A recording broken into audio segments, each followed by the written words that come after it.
नमस्कार दोस्तों। पुरानी किताबों से मैं लाई हूँ कुछ कहानियाँ आपके लिए। आज मैं लेकर आई हूँ मुंशी प्रेमचंद की लिखी एक बेहतरीन और दर्द भरी कहानी जिसका शीर्षक है निर्मला। यूं तो बाबू उदय भानु लाल के परिवार में बीसों ही प्राणी थे। कोई ममीरा भाई था, कोई फुफेरा, कोई भांजा था तो कोई भतीजा। लेकिन यहाँ हमें उनसे कोई प्रयोजन नहीं। वह अच्छे वकील थे, लक्ष्मी प्रसन्न थी और कुटुंब के दरिद्र प्राणियों को आश्रय देना उनका कर्तव्य ही था। हमारा संबंध तो केवल उनकी दोनों कन्याओं से है, जिनमें बड़ी का नाम निर्मला और छोटी का कृष्णा था। अभी कल दोनों साथ साथ गुड़ियाँ खेलती थीं। निर्मला का 15वां साल था, कृष्णा का 10वां। फिर भी उनके स्वभाव में कोई विशेष अंतर न था।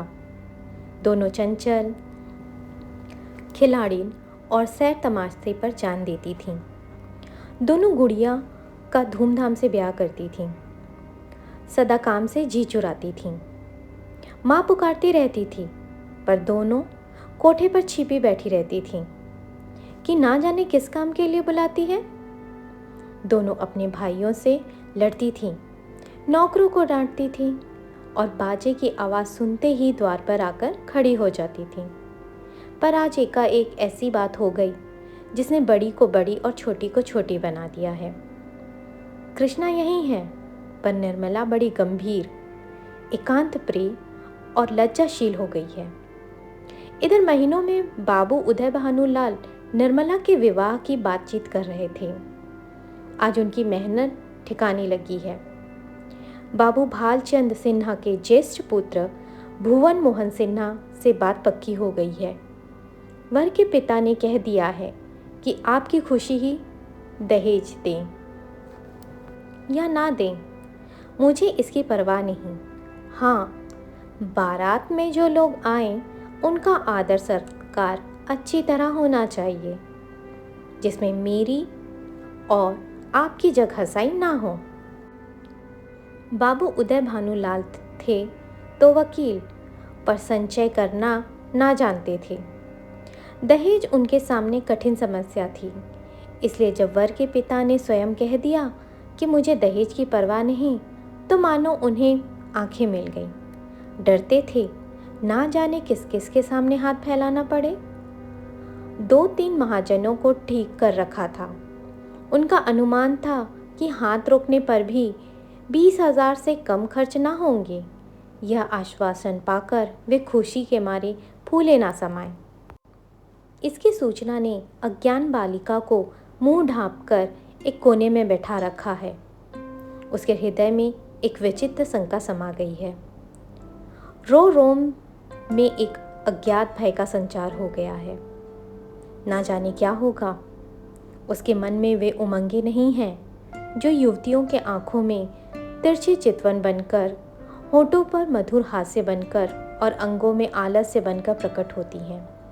नहीं, वहाँ अभिलाषाएं नहीं हैं, वहाँ केवल शंकाएं, चिंताएं और भीरू कल्पनाएं हैं। यौवन का अभी तक पूर्ण प्रकाश नहीं हुआ है। कृष्णा कुछ कुछ जानती है, कुछ कुछ नहीं जानती।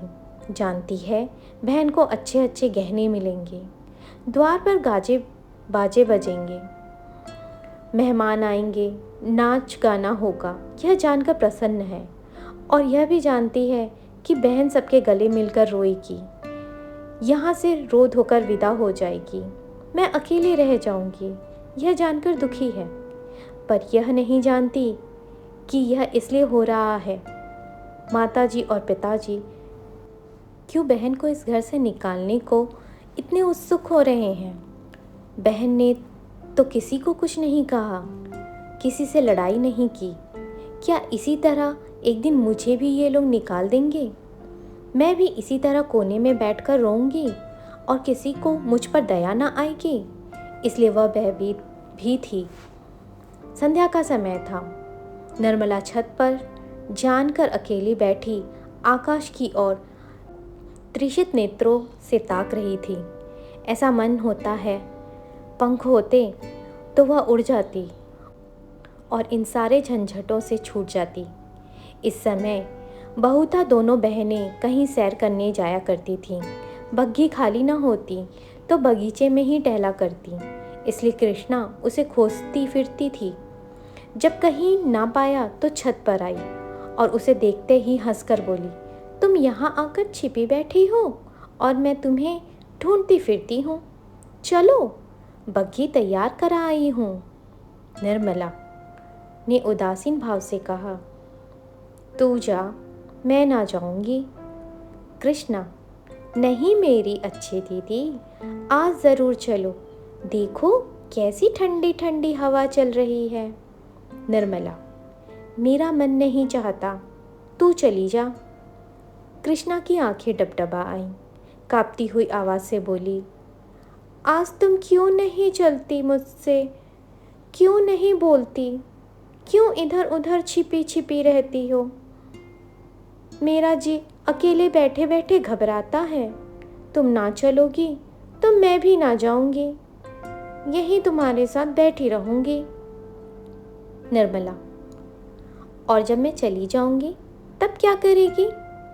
तब किसके साथ खेलेगी और किसके साथ घूमने जाएगी, बता। कृष्णा, मैं भी तुम्हारे साथ चलूंगी, अकेले मुझसे यहाँ ना रहा जाएगा।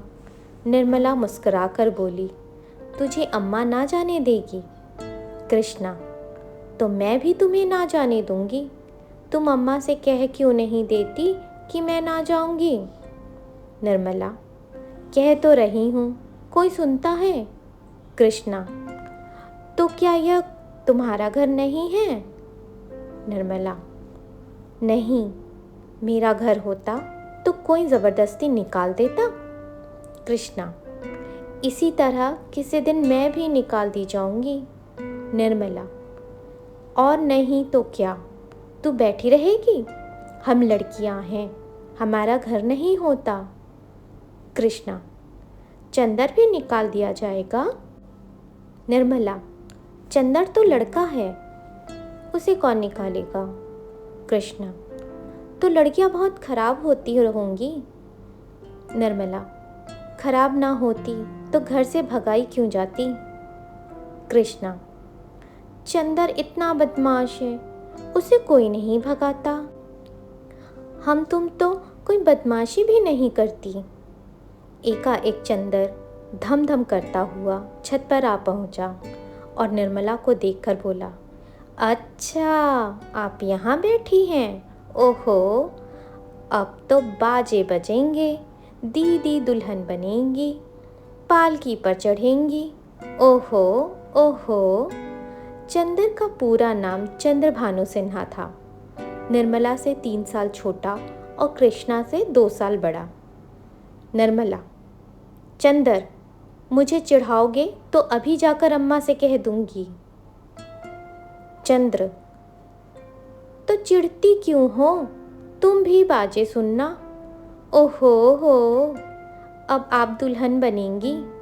क्यों किसनी, तू बाजे सुनेगी ना, वैसे बाजे तूने कभी ना सुने होंगे। कृष्णा, क्या बैंड से भी अच्छे होंगे। चंद्र, हाँ हाँ, बैंड से भी अच्छे, 1000 गुना अच्छे, लाख गुने अच्छे।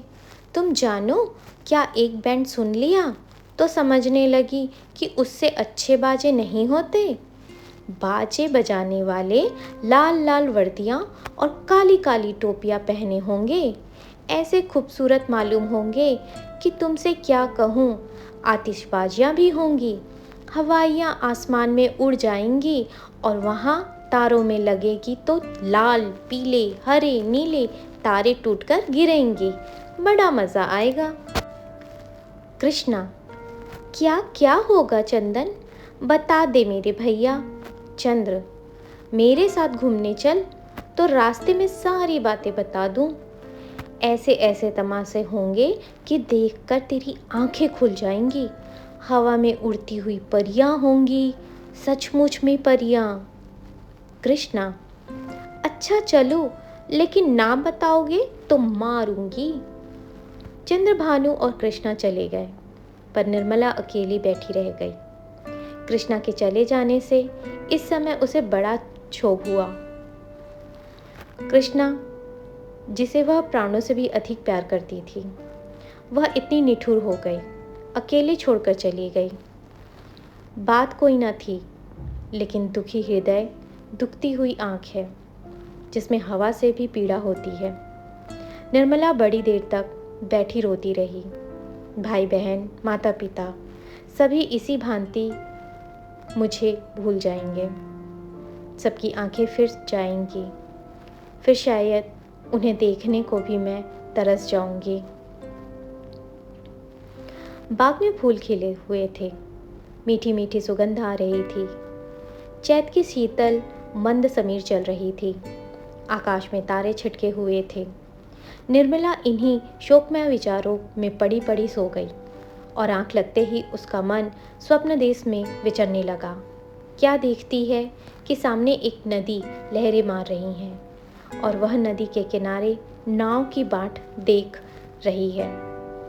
संध्या का समय है। अंधेरा किसी भयंकर जंतु की भांति बढ़ता चला जाता है। वह घोर चिंता में पड़ी हुई है कि कैसे यह नदी पार होगी, कैसे पहुंचूंगी। रो रही है कि कहीं रात ना हो जाए, नहीं तो मैं अकेले यहाँ कैसे रहूंगी। एकाएक उसे एक सुंदर नौका घाट की ओर आती दिखाई देती है। वह खुशी से उछल पड़ती है और ज्यों ही नाव घाट पर आती है, वह उस पर चढ़ने के लिए बढ़ती है। लेकिन ज्यों ही नाव के पटरी पर पैर रखना चाहती है, उसका मल्लाह बोल उठता है, तेरे लिए यहाँ जगह नहीं है। वह मल्लाह की खुशामद करती है, उसके पैरों पकड़ती है, रोती है, लेकिन वह कहे जाता है, तेरे लिए यहाँ जगह नहीं है। एक क्षण में नाव खुल जाती है। वह चिल्ला चिल्ला कर रोने लगती है।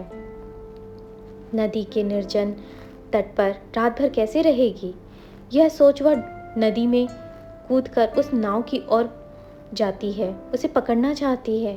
और इतने में कहीं से आवाज़ आती है, ठहरो ठहरो, नदी गहरी है, डूब जाओगी। वह नाव तुम्हारे लिए नहीं है, मैं आता हूँ, मेरी नाव में बैठ जाओ, मैं उस पार पहुँचा दूँगा। वह भयभीत होकर इधर उधर देखती है कि यह आवाज़ कहाँ से आई। थोड़ी देर बाद एक छोटी सी डोंगी आती दिखाई देती है। उसमें ना पाल है, ना पतवार और ना मस्तूल। पैंदा फटा हुआ है, तख्ते टूटे हुए, नाव में पानी भरा हुआ है और एक आदमी उसमें से पानी उलीच रहा है। वह उससे कहती है, यह तो टूटी हुई है, यह पार कैसे लगेगी। मल्लाह कहता है, तुम्हारे लिए भेजी गई है, आकर बैठ जाओ। वह एक क्षण सोचती है, इसमें बैठूं या ना बैठूं। अंत में वह निश्चय करती है, बैठ जाऊं। यहाँ अकेली पड़ी रहने से नाव में बैठ जाना फिर भी अच्छा है। किसी भयंकर जंतु के पेट में जाने से तो यही अच्छा है कि नदी में डूब जाऊं। कौन जाने नाव पर पहुंच जा ही जाए। यह सोचकर वह प्राणों की मुट्ठी लिए हुए नाव पर बैठ जाती है। कुछ देर तक नाव डगमगाती हुई चलती है, लेकिन प्रतिक्षण उसमें पानी भरता जाता है। वह भी मल्लाह के साथ दोनों हाथों से पानी उलीचने लगती है, यहाँ तक कि उसके हाथ रह जाते हैं, पर पानी बढ़ता ही जाता है। आखिर नाव चक्कर खाने लगती है। मालूम होती है अब डूबी, अब डूबी। तब वह किसी अदृश्य सहारे के लिए दोनों हाथ फैलाती है। नाव नीचे जाती है और उसके पैर उखड़ जाते हैं। वह ज़ोर से चिल्लाई और चिल्लाते ही उसकी आंखें खुल गईं। देखा तो माता सामने खड़ी उसका कंधा पकड़कर हिला रही थी। ये था कहानी का पहला भाग। कहानी का दूसरा भाग बहुत ही जल्द मैं आपके लिए लेकर आऊँगी। प्रेमचंद्र की निर्मला भाग 2 के लिए चैनल को सब्सक्राइब करें। धन्यवाद।